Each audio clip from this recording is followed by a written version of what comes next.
and Permanent Representative of the United Nations here in Geneva. I'd like to very much thank all of you for coming at the end of a busy week on a Friday afternoon. We really do appreciate your interest in this issue. I'm really pleased to be able to offer some remarks today to start off our panel discussion exploring this really important topic, which is currently and formerly incarcerated people and contemporary forms of slavery, causes, connections and countermeasures. I welcome you all to this event, which has been co-organised by Australia, the United Kingdom, the Office of the High Commissioner for Human Rights, Penal Reform International, the American Civil Liberties Union and the Southern Poverty Law Centre.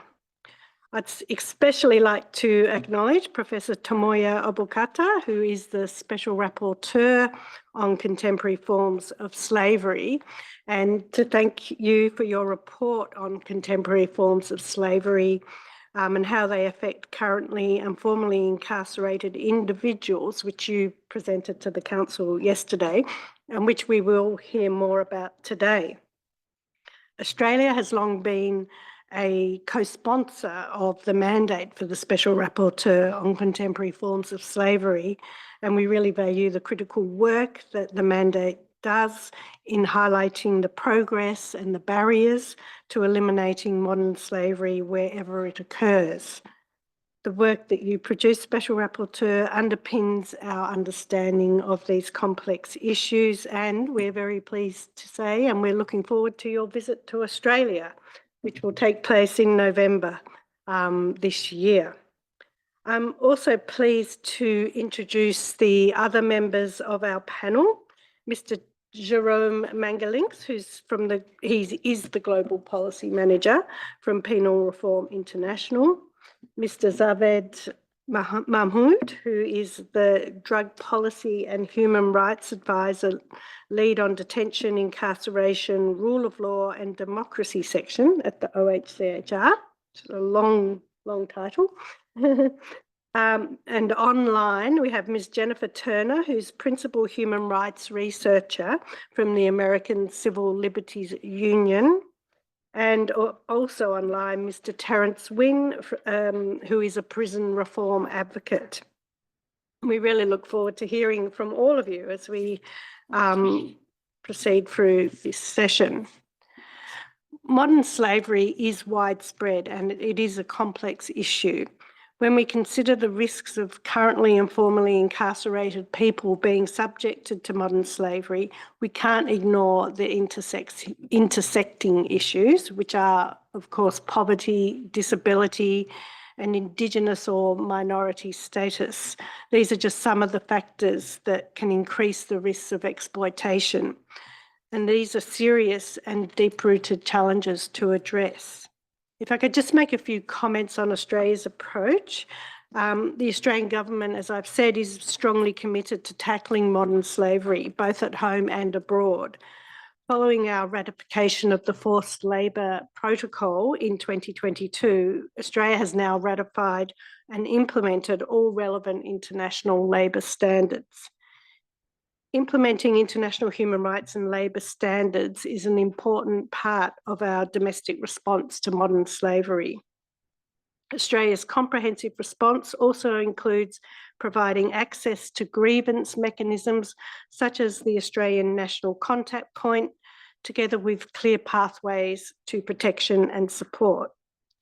The Australian government is committed to fostering a strong and inclusive approach underpinned by consultation and engagement. Dialogue on these issues is enhanced by the input of people with lived experiences who offer unique perspectives and expertise. Australia has recently established our first federal anti-slavery commissioner, and a merit-based recruitment process is currently underway. The Commissioner will be a new independent pillar in Australia's response to countering modern slavery and will engage with victims and survivors.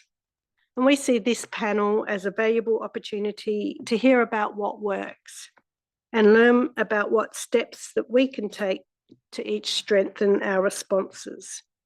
Today, we will hear from each of our participants, and then if time permits, we will also have a Q&A session at the end.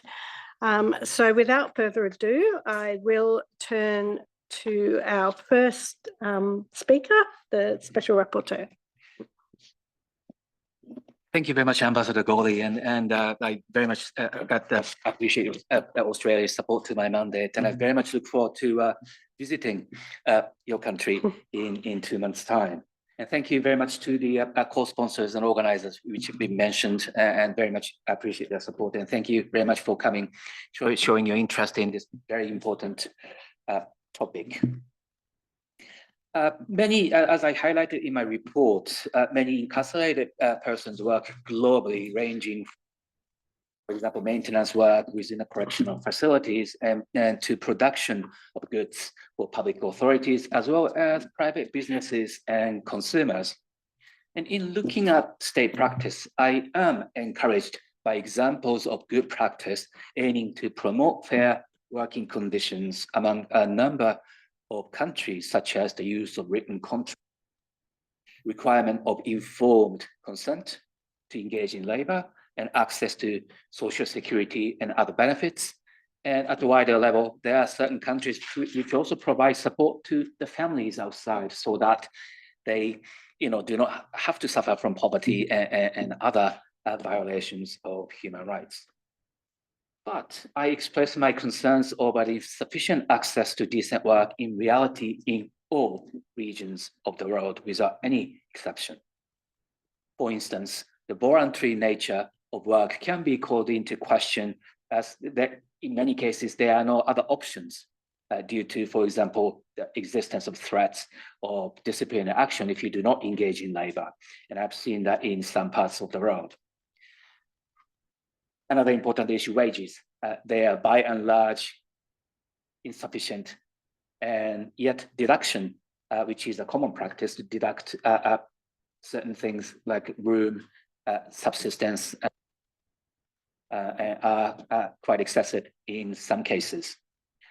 And further, correctional facilities often lack meaningful employment opportunities, and the working conditions often do not meet the international labor and human rights standards. My message on this is clear. I urge all governments to recognize incarcerated persons as workers and extend labor and social security protection equally without any discrimination whatsoever. This will encourage them to appreciate the value of work that they perform, truly enhancing the rehabilitative aim of labor. With regard to rehabilitation and reintegration, I'd like to acknowledge the important measures and initiatives implemented by states in cooperation with governmental and non-governmental service providers. These include the implementation of the right to be forgotten, for example, the use of spent conviction or expungement of criminal records, universal income provided to formerly incarcerated persons in a country like the United States, the incentives to businesses and other employers given in Singapore and Japan and other countries are, to me, examples of good practice to encourage service providers to support formerly incarcerated persons. But the quality of educational vocational opportunities within and outside of correctional facilities can also be called into question. The quality and the number of meaningful opportunity. It is therefore clear that more proactive investment in rehabilitation and reintegration with stronger partnerships with businesses and other service providers is needed.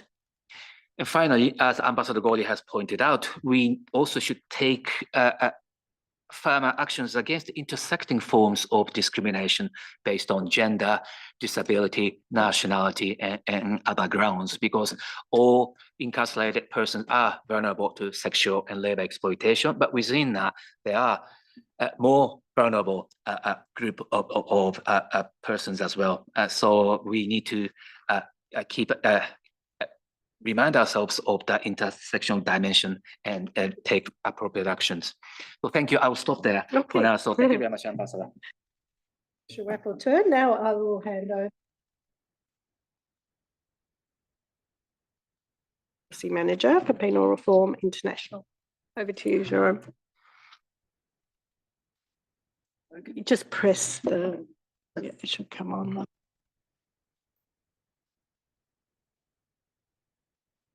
Here we go. Okay. Thank you, Ambassador, and good afternoon, dear delegates. So 2 days ago, we published the 2024 edition of my organization's Global Prison Trends Report, which we co-publish with the Thailand Institute of Justice. Now, this event is timely as the report includes a special focus section on prison labor and work. And let me share some of the findings of the report. Next slide.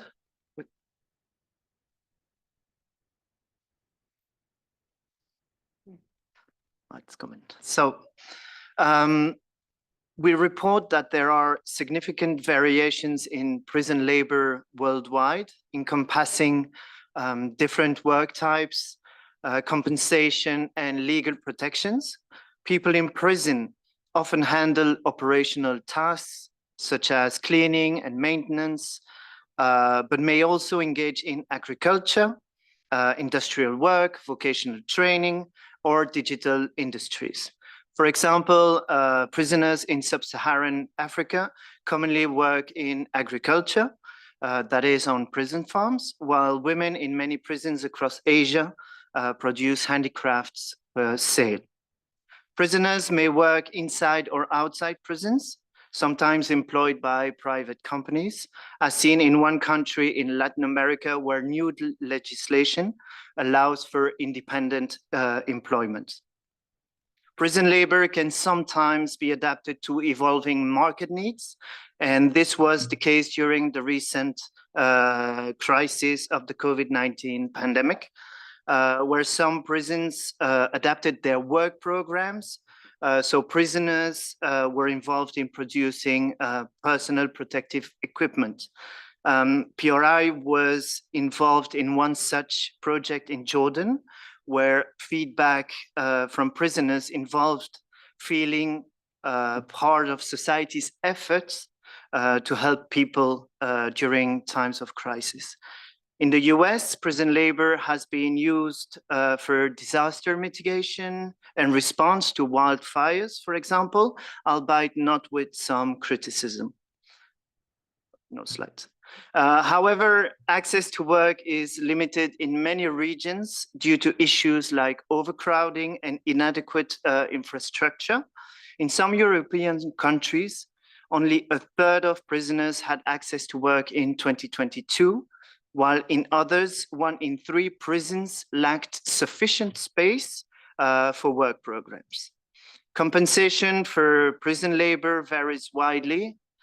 In the Middle East, for example, labor is often unpaid, while in North America, prisoners are paid, but at extremely low rates, with US prisoners earning as little as 13 to 52 cents per hour.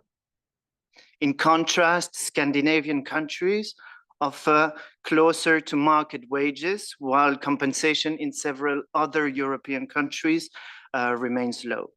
So talking about forced labor remains a major and a serious issue in many regions, such as Latin America, East Asia, and Eastern Europe, where documented abuses have been reported. In addition, prison labor has been likened to modern slavery. Coerced prison labor is also connected to global supply chains, with products such as clothing produced by prisoners being exported internationally. Some countries are improving conditions for prison workers. France, for example, has introduced work-related rights through wages, although wages remain quite low, and several US states have reformed their constitutions to protect against forced labor. Now, looking at gender aspects, women in prison often face limited job opportunities, typically reinforcing gender stereotypes, including beadwork, sewing, and laundry, which offer little rehabilitative potential.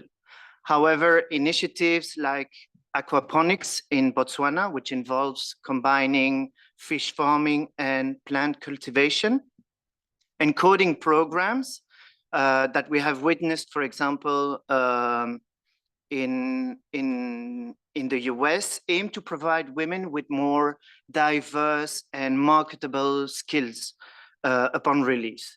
Work programs in prisons should ensure equal access to paid work for women and all vulnerable groups, as mentioned by the Special Rapporteur, without enforcing discriminatory gender stereotypes. The UN Special Rapporteur's report highlights that prison labor often fails to equip prisoners with marketable skills for post-release employment, focusing instead on unskilled work that sustains prison operations, basically. Successful programs, as we have seen and witnessed in Mexico, Brazil, or even Singapore, involve incentivizing private companies to support employment upon release. To read more detail about the findings of our Global Prison Trends report, you can download the full report by scanning the QR code on our flyer, which is at the entrance of this room. Thank you very much. Thank you so much. And I think you managed to convey the key findings without your overhead slides. So well done to you. I now turn to Mr. Zaved Mahmood, who will give us the perspective from the OHCHR. Thank you. Good afternoon. Thank you, Ambassador, for introducing me. Excellencies and colleagues, I'm pleased to address this forum. I thank the Special Rapporteur and other organizer for organizing this event. At the outset also, I would like to thank the Special Rapporteur for your excellent report. I believe that this report will be a really guidance tool for all of us who are working on the prison issue around the world. Let me start with the broader picture, to give a broader picture. What is the world prison situation now? We're in a crisis with regard to world prison situation. The number of people incarcerated in the world is over 11.5 million, which PRI report also confirmed that this year in their report. And 102 countries, prison occupation level exceeded 110%. And some countries, even 200% prison population. Then the issue, there are several other factors which worsen the prison condition: inadequate criminal justice reform, under-resourcing, over-criminalization, even criminalization for conduct which should not be criminal under according to international law, for example, drug-related offenses or personal use of drugs. That in many countries, large number of prison population, in some countries 50%, 80%, 70% for drug-related, minor drug-related offenses, which should not be crime such. Then the issue of number of unsentenced detainees, that is pretrial detention. And it has been increasing despite there is a commitment from the member state under the Sustainable Development Goal. Here I would like to refer to indicator 16.3.2, which talk about number of unsentenced detainees to reduce as proportion to overall prison population. Then the lack of work, educational activities, rehabilitation and social reintegration. Then systematic deficiency in the criminal justice system, including those related systematic racial discrimination and bias, and which fuel the sentiment of injustice and equality, often lead to violence and further deterioration of rights and prison system. And the colleagues already mentioned about the gender aspect, that as number of women in prison is increasing at a faster rate than of men. The recent data shows that 35% increase of women as opposed to 15% of men globally in the prison. All these issues which I mentioned, to some extent, Special Rapporteur also highlighted in his report in the context of a contemporary form of slavery and forced labor. And these are a connection. These are the connected issue we need to consider. At this dire backdrop of the dire situation, global prison situation in 2021, the UN agency under the leadership of the UN Secretary General jointly adopted United Nations System Common Position on Incarceration. Last year, we introduced that common position at the Human Rights Council, at the site even at the Human Rights Council. Last year, we had a discussion here in this building. The common position is guided by international human rights law and in line with UN standard norm on crime prevention and criminal justice, and also in line with the Sustainable Development Goals. Through the common position, UN system pledges to support reform efforts aimed at ensuring proportionate and individual sentencing policy and alternative to conviction or punishment in appropriate cases. In the common position, UN system has committed to align its prison reform support with various thematic areas that encapsulate the prerequisite of the sound and human prison management in line with the Nelson Mandela rules and other relevant international norms and standards. In these various thematic priorities, following are the thematic priorities I would like to highlight: condition of incarceration, human rights safeguard, security and safety, and organizational culture. Let me briefly discuss about the crucial element that is crucial thematic priority, human rights safeguard for prisoners, which is very much related to countermeasures for addressing the issue of contemporary form of slavery. The human rights safeguard for the prisoners. Human rights safeguard for prisoners are crucial for ensuring the integrity, transparency, and accountability of prison management. Prison sentences punish offenders through the deprivation of their liberty alone, must not involve additional hardship of abuse. As stated by the Special Rapporteur, international human rights law and labor laws do not strictly prohibit imposition of labor during incarceration, but surely such imposition of labor should not aim to induce additional hardship or abuse.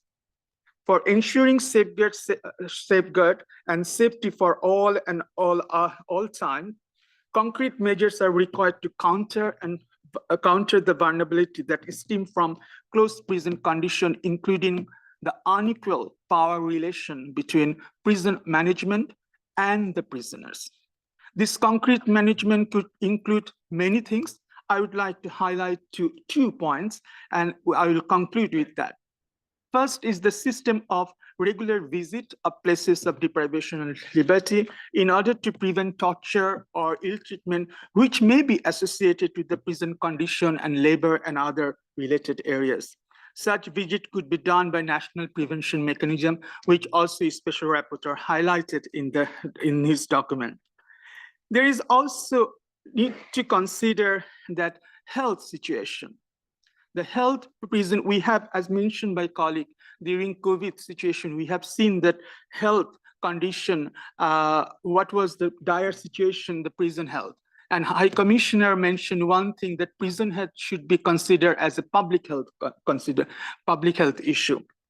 That this is related to particularly those people who need treatment and different measures such as harm reduction measures in the prison instead of they were given forced labor. I'm talking about here people who use drug, vulnerable population within the prison system.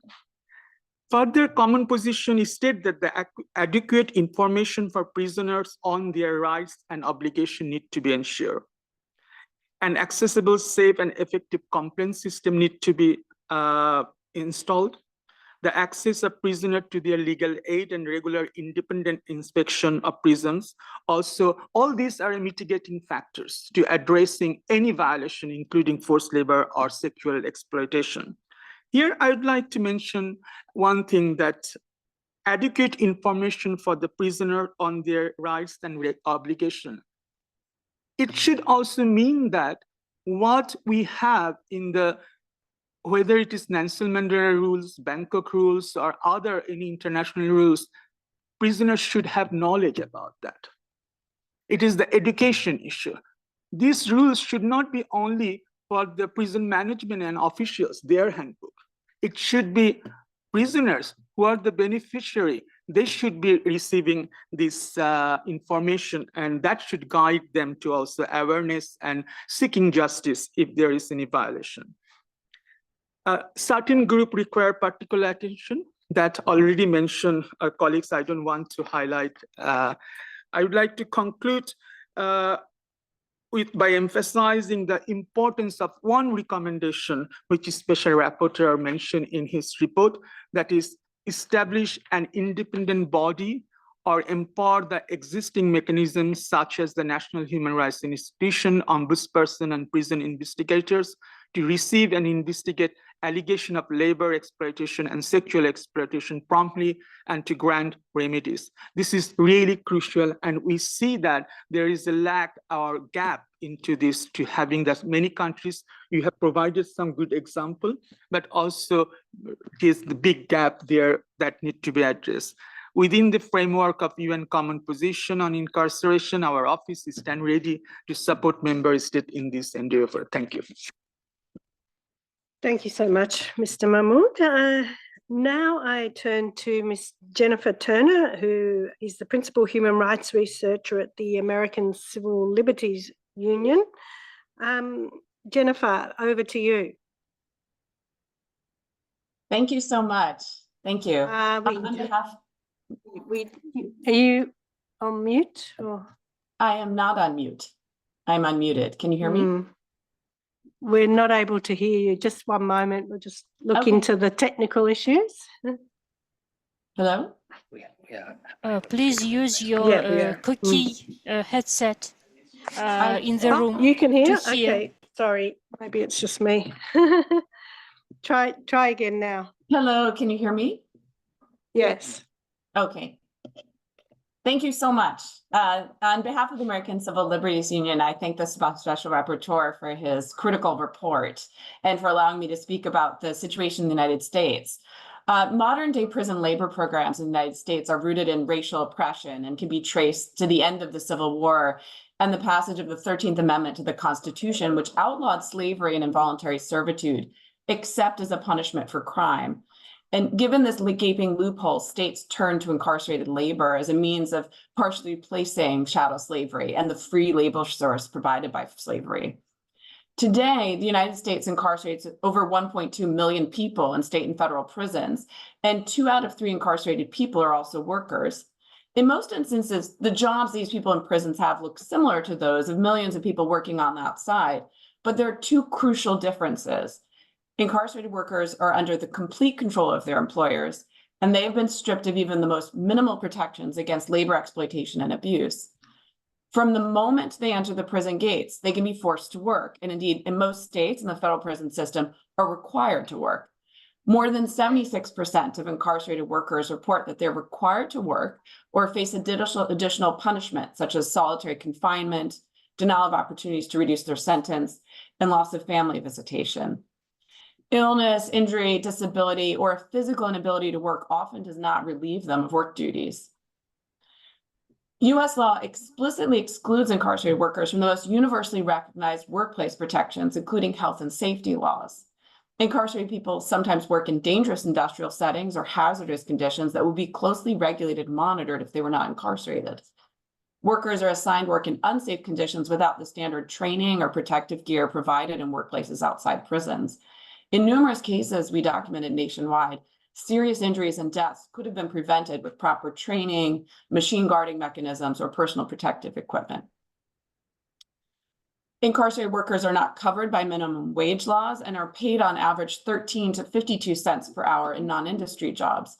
More than 80% have maintenance jobs that support the operation of prison facilities and are compensated on the lower end of prison pay scales. And in 7 states, incarcerated people are paid nothing at all for most jobs. Even if an incarcerated worker earns pennies, these low wages are not theirs to keep. Across the country, prisons deduct as much as 80% from incarcerated people's paychecks for room and board and legal financial obligations. In the federal prison system, 59% of the wages earned by incarcerated workers was deducted by the federal government. Workers are left with even less because prison systems charge incarcerated people exorbitant costs for basic necessities like phone calls home, decent food, hygiene products, and medical care. The promise of providing incarcerated people with transferable skills and work experience for their eventual reentry into society often proves illusory. In reality, the vast majority of work programs in prisons involve menial and repetitive tasks that provide workers with no marketable skills or training. And prison industry's jobs and vocational training programs are declining in the United States. Studies show that people who had some savings when they leave prison and got jobs after the release were less likely to recidivate than those who did not. We all have an interest in prison work being something beyond pure punitive exploitation. Yet, despite the potential for prison labor to facilitate rehabilitation, the existing system very often offers nothing beyond exploitation. Please get out.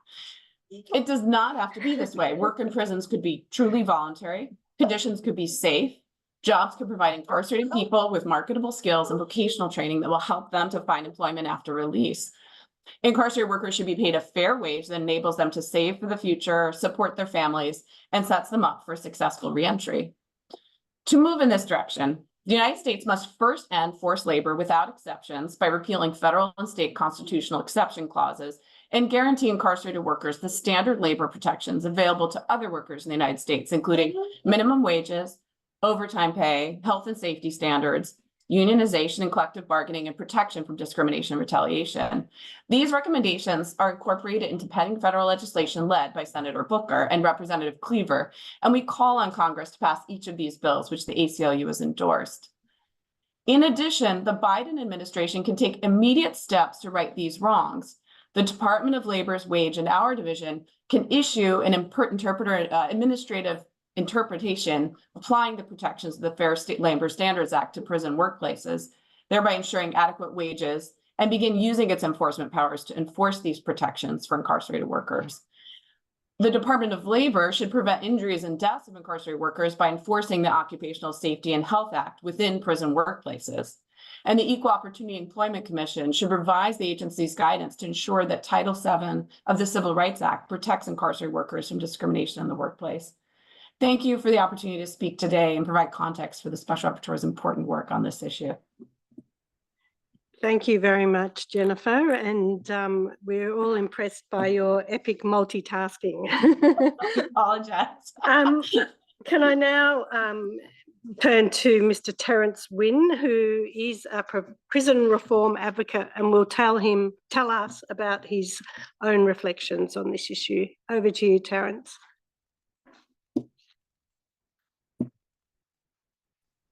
Hello, everyone.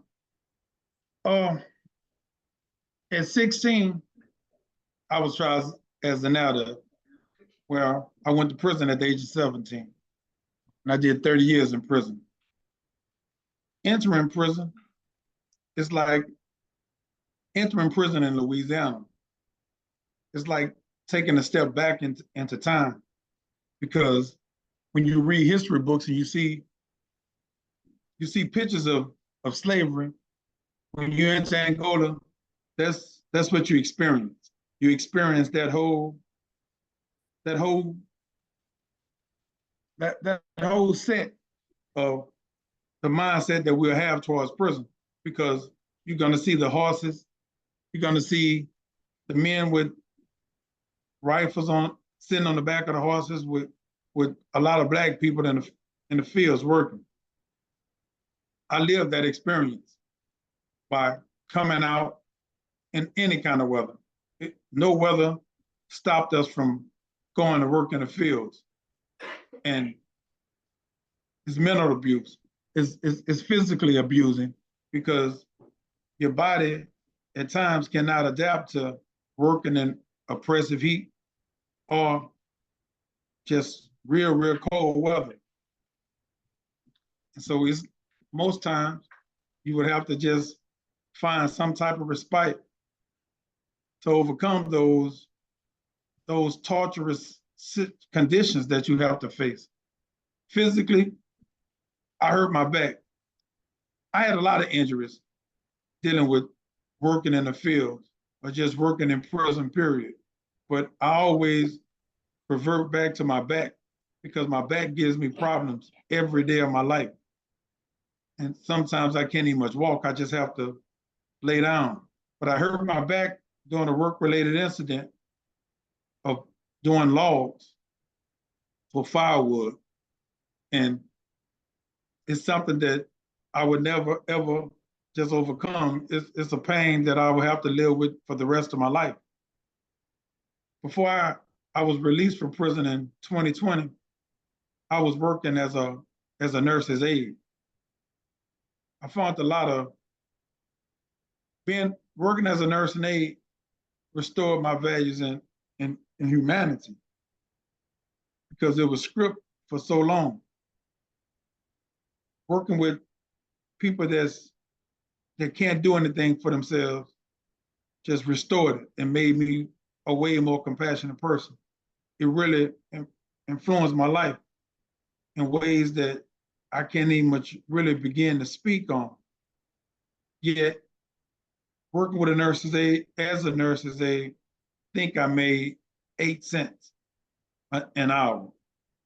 And I lived in a dorm with the people that I was working with. So it was a 24-hour job because if something happened, if a crisis happened in the dormitory with the guys, the other nurses' aides that was working, you have to wake up and help. And a lot of those incidents happen, especially when COVID first happened. I was in a dormitory right at the height of COVID when it first started, where 13 guys passed away. And like I said, I made 8 cents. I think the most I made was 8 cents doing that job. But when I returned to society and tried to get that same job, I couldn't get it because of my criminal background. So it's like you can do it while you're in prison. I can't speak of other states, but when you return home in Louisiana, you really can't do that same job because of your background. It's also a hard thing to do because housing isn't afforded or awarded to a person that's returning home to society. So you can't just live on your own. So you have to continue the cycle of living up under somebody else's roof, because prison, you're living under someone else's roof and under someone else's rules. And a person like me that went to prison at 16 and did 30 years, I lost my mother and my father. So I didn't have a mother and a father to come home to. And trying to get a house and a job, it's virtually impossible. The most, I mean, the job that you can really get the jobs that they give you in prison that you can just come home and get hired at is really agricultural.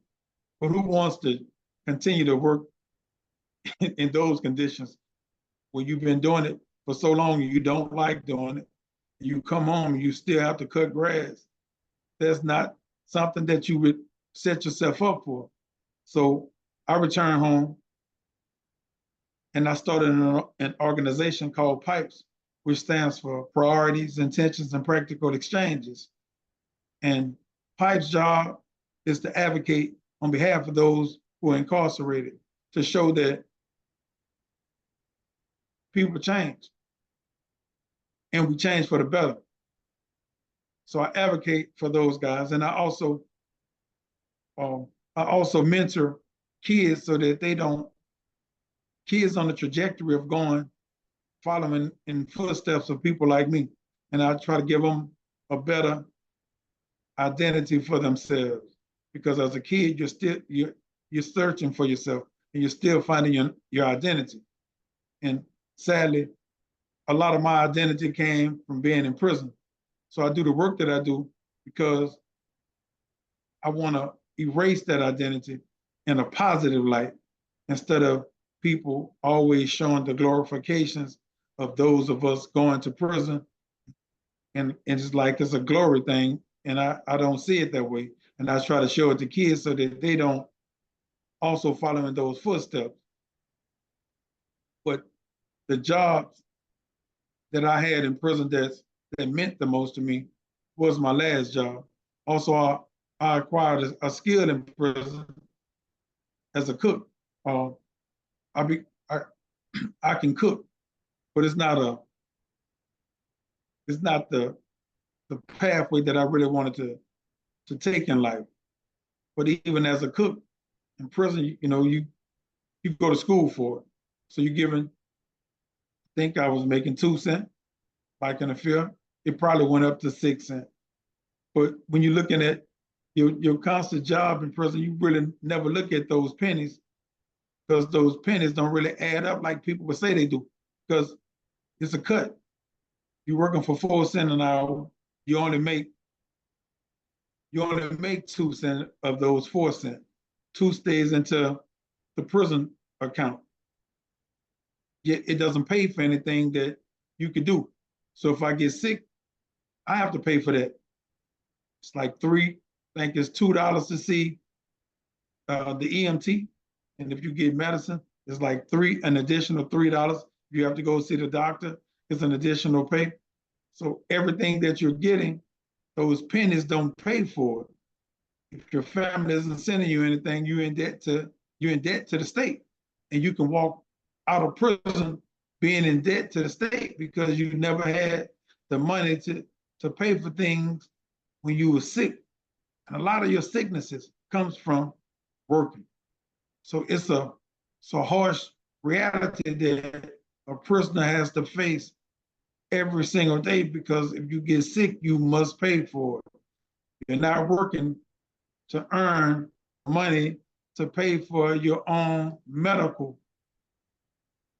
So you live a constant nightmare, even though you're working, even though you're doing everything right, so that you don't get the write-ups to go to solitary confinement, because solitary confinement is a real dreary place. And it's a hard place to overcome mentally, because mentally being alone in the isolated area, it kind of makes your mind slips at times. So you do everything in your power to just endure whatever you have to endure while working, just so that you don't go in those situations. But in the end, you don't have anything to show for it. I walked out the gates of Angola after doing 30 years of prison. I don't think I had $1 saved. So I just walked out to nothingness. If I didn't have the family that I had, that nothingness could have easily made me go back to prison. But luckily and fortunately, I had a family. Well, a lot of guys probably don't have that. So there's organizations like mine that try to offer hope to guys, so when they do return home, we can help them in any kind of way we can. Thank y'all for listening to me. Thank you so much, Terence. I think your lived experience really brings it home to everybody here in the room, exactly what the challenges and human rights dimensions are of this issue. And we really do appreciate your generosity in sharing your personal experience with us. We understand that every time you have to talk about it, it's probably re-traumatizing for you, but it's people like you who raise awareness and provide very practical support, as you said, to younger people, and also put the issue on the international agenda as well. So thank you again.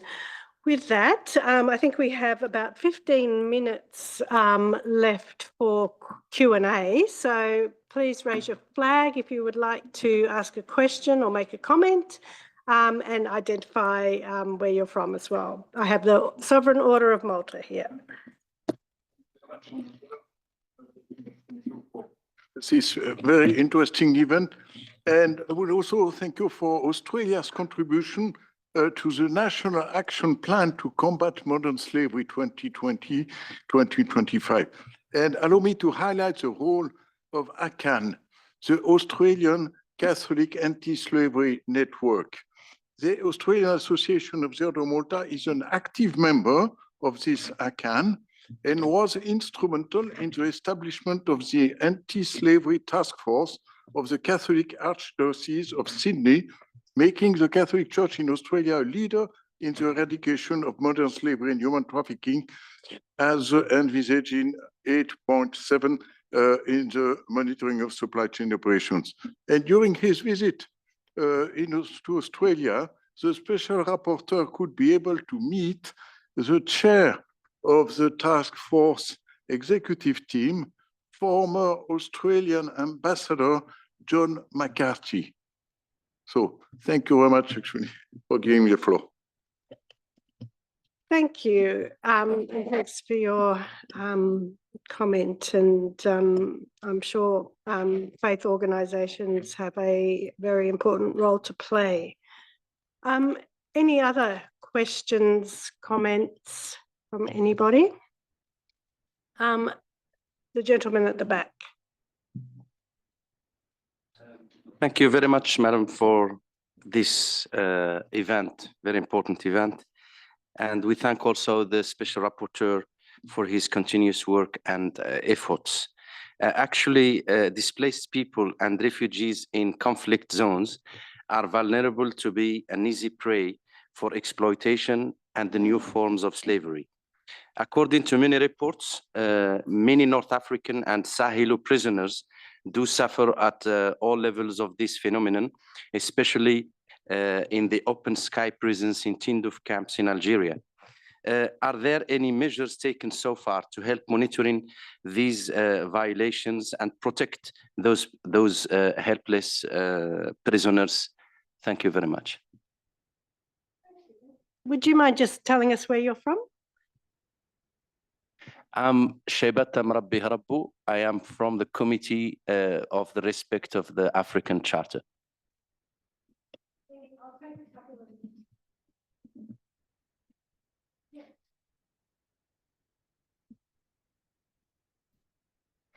I had a question for Terence Nguyen. Is that okay? Oh, my name is Sarah Gonzalo. I work at the Promise of Justice Initiative in New Orleans, Louisiana. And I would like to ask, I know Terence mentioned being in solitary confinement for refusing to work. And I was wondering if he could describe some of the hardships that mount while you are in solitary confinement, and not just the psychological harms, but the physical ones. Thanks for that question. I'll just take one more and then I'll go to you, Terence. United Kingdom is going to ask a question, then we'll go to Terence and then we'll address the gentleman on the North African issue. Thank you. Thanks very much for organising this really powerful panel. And I think especially the testimony from Terence was extremely impactful. So thank you. And again, the UK, very happy to demonstrate our support. My question is for the Special Rapporteur. In terms of kind of reintegration measures and overcoming those challenges of stigmatization, as well as kind of more structural challenges of reintegration after incarceration. What more can we be doing, and what are your sort of key recommendations on that? Thank you. Thank you, and thanks so much for your support to this event as well. Now, Terence, I will hand back to you to respond to the question that was asked about the impact of solitary confinement on you. All right, thank you.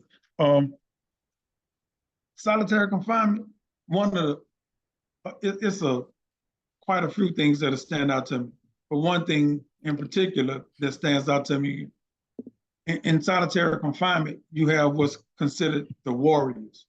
The warriors are the guys that they refuse to work for the prison. So they stay on solitary confinement. They never, ever come into population. So, and they have wars with security. So it's like every day they wake up, it's like, well, we're finna go to war. So y'all can get ready. That's what they'll say to everybody on the tier. So the tier is, the tier consists of between 13 to 14 guys, all in one man cells. And so you don't really want to be on the tier with the warriors, because every day security is going to come and they're going to physically attack those guys, because those guys are going to do something that's going to provoke it. So one of the harshest things is when they probably throw feces on security, and security, before they can do anything to them, they're gonna mace them. And when the mace hit those guys, it hits the whole tier, and it's like you finna die. So what everyone is a requirement. You must keep your toilet clean, the same toilet that everyone uses in the world. You must keep it extremely clean. So when they spray the mace, you have to stick your face in your toilet so you can breathe. Or, you know, you bound to, for something to happen to you. So every single day, you're gonna stick your face in the toilet. And when you finish putting your face in the toilet, you're gonna use your towel to put it in the toilet so you can wrap it around your mouth just so you can breathe, because the mace stays in the air for long periods of time. And I'm a guy that suffers through several breathing conditions. And so I always felt like I was finna die at those moments. Those are the most frightening moments.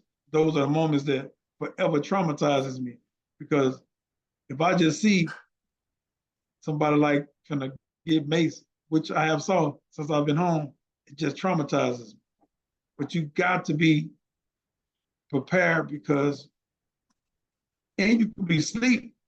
I done been in my sleep, not knowing what's going on, not hearing what's going on, but you're gonna smell that mace and you automatically must roll over out your bed, because your toilet right next to your bed. You gotta roll over, just put your head in your toilet. And sometimes you just have to flush your toilet. When the mace when they constantly spraying it, you gotta keep flushing your toilet so you can breathe, not because the mace has a way of taking all the air out the room. But those are real frightening moments. Thank you for the question.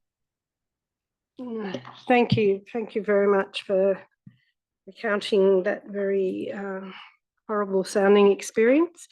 I will now go to the Special Rapporteur to respond to the questions asked, and then I will give the other three panelists an opportunity just to wrap up with 1 minute each before we conclude the session. Thanks. Well, thank you very much for that question. I think it's quite important. The challenges that the people at the formerly incarcerated persons face in terms of reintegration.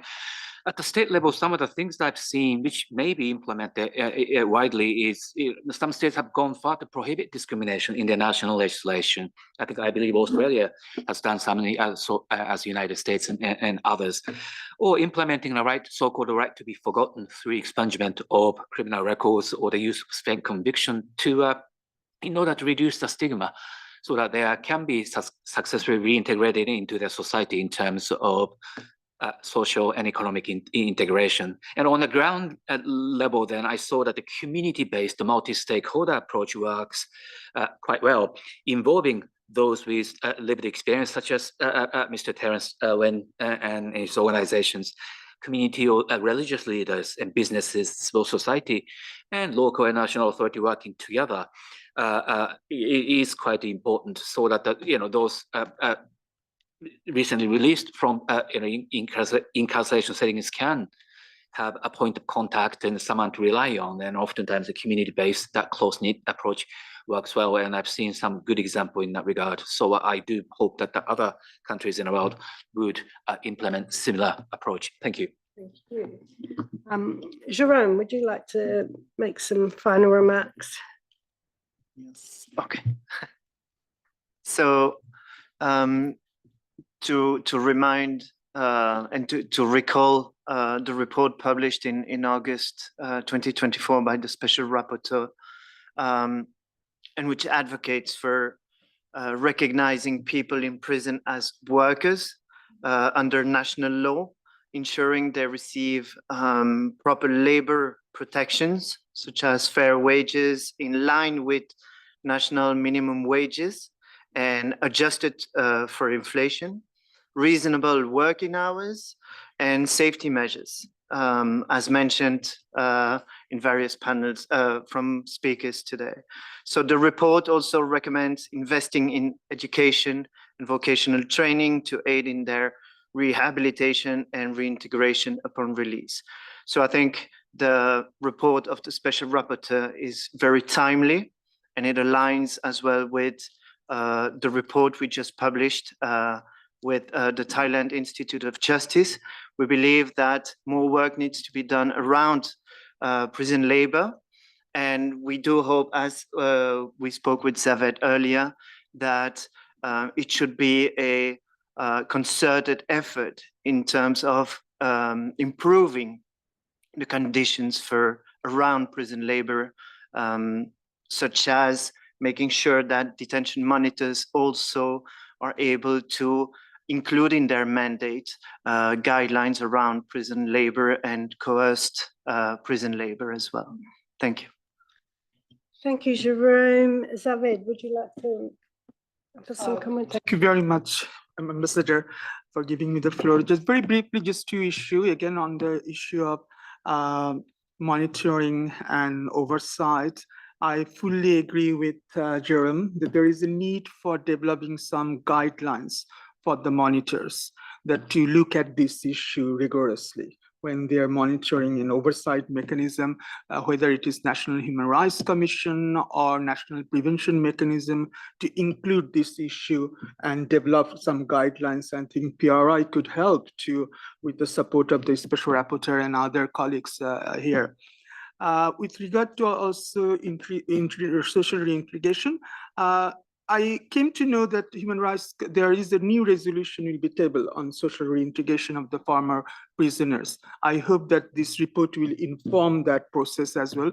Next week, the informal is started. Costa Rica and other colleagues, they're leading on a new resolution on social reintegration of the formerly incarcerated people. In that regard also, I think that it's not only the formerly incarcerated or convicted prisoners, but also those prisoners in a pretrial detention for a long time. Reintegration of those population also needed. As I mentioned in my presentation, the pretrial detainees number being increased and increased. It's not reducing despite of SDG's commitment. And recently, UNODC has published one report on this particular issue, that where we stand. So definitely we need to consider the detainees, incarcerated people under pretrial detention, and also their social reintegration and rehabilitation. Thank you. Thank you. Thank you, Zaved. Now, Jennifer, would you like to make some final remarks? Yes, thank you. As a first step, there's no place for slavery and forced labor in the United States, and the United States must end forced labor by repealing our federal and state constitutional exception clauses. 2 states, California and Nevada, voters will be voting on state referenda to amend their state constitutions, and many more states, about 16 states, need to follow suit, and the federal government as well. And we need to end the exclusions of incarcerated workers from our standard workplace laws, including minimum wage, health and safety laws, right to unionize, and protection from discrimination. And lastly, I want to highlight that while the United States has ratified the Abolition of Forced Labor Convention, the United States has failed to ratify the Forced Labor Convention number 29, and must do so and ratify all other applicable international workers' rights laws. Thank you very much. Terence, would you like to make some final remarks?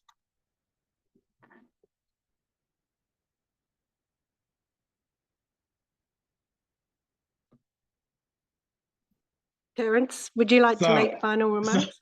Yes, ma'am. Sorry.